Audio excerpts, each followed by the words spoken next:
الحمدللہ والصلاۃ والسلام علی رسول اللہ اما بعد۔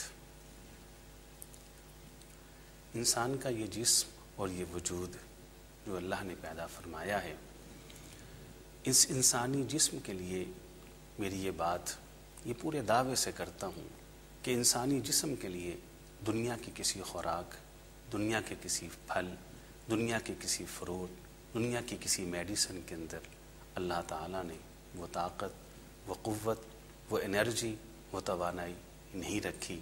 جو انرجی، جو طاقت، جو قوت، جو صحت اللہ تعالیٰ نے انسانی جسم کے لیے نیکیوں کے اندر رکھی۔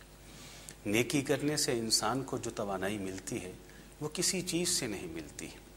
رسول کریم صلی اللہ علیہ وسلم ارشاد فرماتے ہیں، الصوم جنہ، یہ روزہ جو بہت بڑی عبادت ہے، بہت بڑی نیکی ہے، یہ ایک ڈھال ہے۔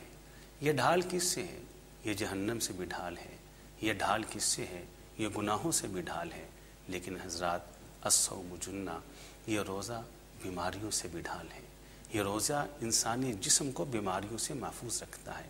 اور آپ کے علم کے اندر یہ بات موجود ہے کہ ماہرین طب بھی اس بات کو ماننے کے لیے تیار اور آمادہ ہیں کہ روزہ وہ انسانی صحت کے لیے ایک بہت مفید عمل ہے۔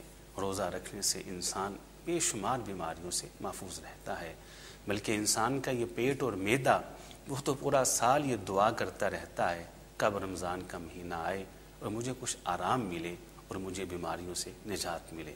تو گویا کہ انسانی جسم کے لیے جو توانائی، جو صحت اللہ رب العزت نے نیکی کے اندر رکھی ہے، وہ دنیا کی کسی خوراک کے اندر نہیں رکھی۔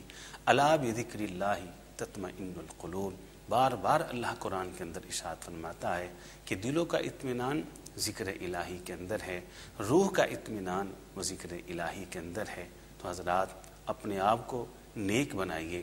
یہ نیکیاں انسان کو دنیا کے اندر بھی بہت سارے فائدے دیتی ہے اور آخرت کے اندر بھی انسان کی نجات کا ذریعہ بن جائے گی۔ تو اللہ تعالیٰ اس کہنے والے کو بھی اور سب سننے والوں کو اپنے نیکوکار بندوں کے اندر شامل فرمائے۔ وآخر دعوانا الحمدللہ رب العالمین۔